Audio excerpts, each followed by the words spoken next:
We're doing a series of videos to discuss renting versus buying in the villages. And we're also going to do several videos on things about the villages that surprised us, pros of living in the villages, cons of living in the villages. We'll try to get into some of the questions that we were asking before we moved here. We've been here for a year now, and I think we've got a handle kind of on what the lifestyle is like. So please subscribe so you won't miss any of these future videos. We think you'll really enjoy them.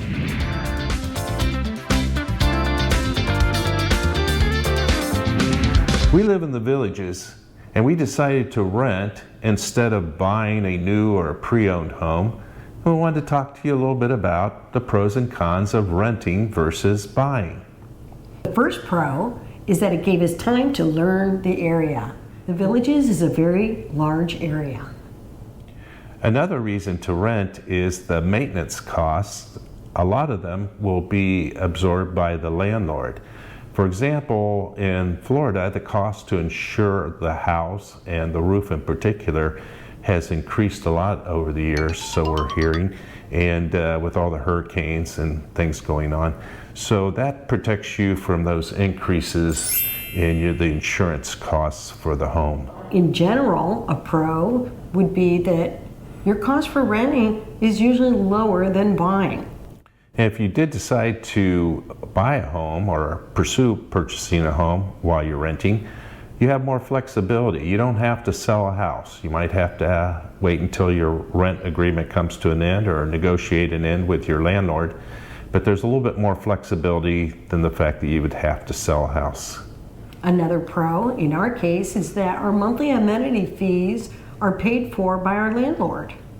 And maybe other things are negotiated into your lease, like maybe the landlord pays for your irrigation water, the maintenance on your irrigation system, those types of things. If your dishwasher breaks, the landlord would pay to replace it, or your refrigerator. So you have a little bit more of a comfort level that you're going to pay X number of dollars every month.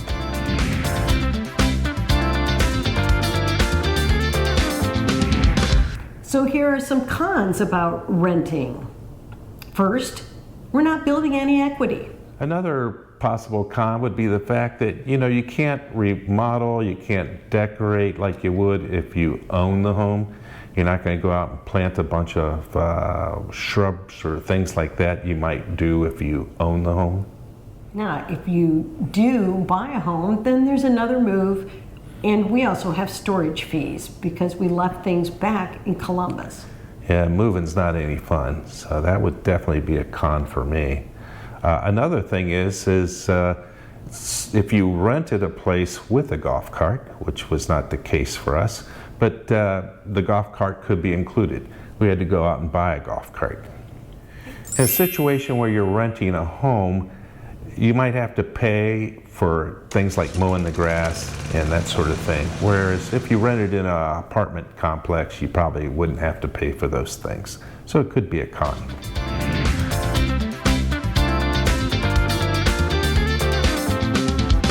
Here are some negotiating tips that maybe this could help you. First is the rental rate. You can negotiate the rental rate. Basically anything in a lease is negotiable. Some landlords are going to be willing to make concessions more so than other landlords.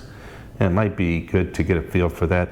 The way I look at negotiating a lease though is go through it and see what you feel might be a negative if things go south, things are wrong and that sort of thing. There's some things you're going to have to live with, like a security deposit and things like that are pretty typical. But be willing to look through the lease and say, you know what, I don't think I should be responsible for maintenance on a 20-year-old refrigerator or heating system or air conditioning system. If it's brand new, it's going to be under warranty, but if something's pretty old, I wouldn't want to be responsible for that sort of thing. Other things that you could negotiate, possibly, is who pays for the water, the utilities, the irrigation. That might be something the landlord might be willing to pay for. Maybe the landlord will pay for lawn care, trimming the trees, insect, termite Prevention. As in our case, fortunately, we had a few bugs when we first moved in. The place hadn't been lived in for a while, so yeah, he set up a contract with a bug killing company. Other things might be like terms regarding, notices, how do you vacate the property. Those types of things could be negotiated. Another item might be pet fees. Now, in our case, we had a cat staying with us for a few months for our daughter who was overseas, and so we, paid a small fee for the cat just to be there for a short period of time. Remember in negotiation to cap unknown expenses. So I think the landlord should be responsible for all the structural maintenance type items. You could negotiate access by the landlord. Instead of giving you notice for a 24-hour notice, maybe you need 48 hours. Go ahead and negotiate that. Yeah, and sometimes in the leases we've seen, they are very restrictive. You're not allowed to have any parties, which I understand to a certain extent.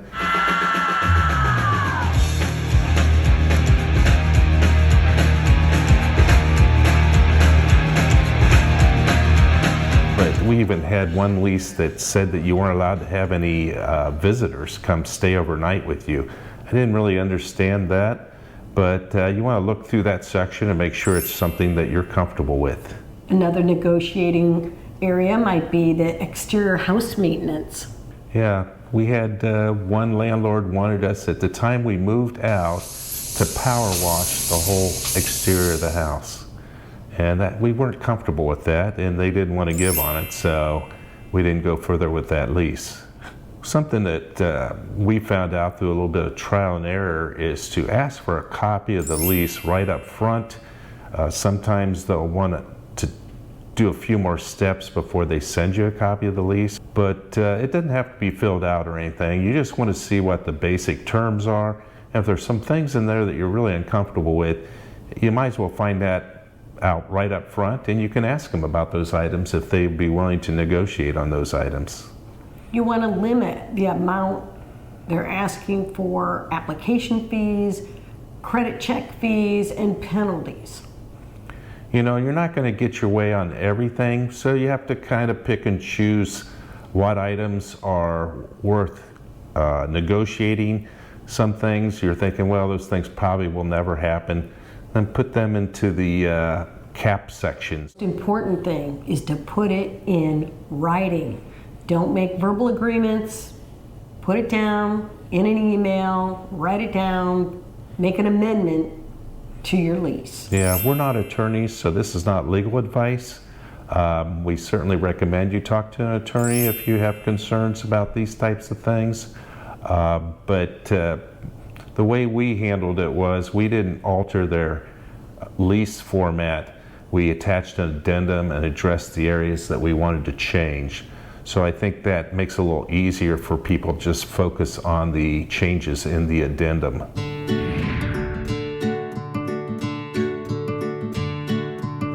Just had said that. Were you listening? No. Listen. Christy? Stop. Why do you keep doing that? Let's look at each other and then look back at the camera. Okay. I don't know. Maybe they think we're fun instead of dumb. Okay. Okay. I'm gonna get some. Julie, where should we buy the da da da da da da? Okay, here we go. Christy, should we buy or should we rent in the villages? Coming up next. Two to can not be too goofy. Yeah. We had I have to start over. Well, we can start with your part. Mine was perfect. Okay. Okay, here. I don't really care. You're probably better at this thing than I am. No. Better at this thing than I am. No. Well, Let's jump right in. We're not going to waste any time. We're going to get to the facts. We're going to get to the heart of the matter. Here we go. Christy. thanks for watching.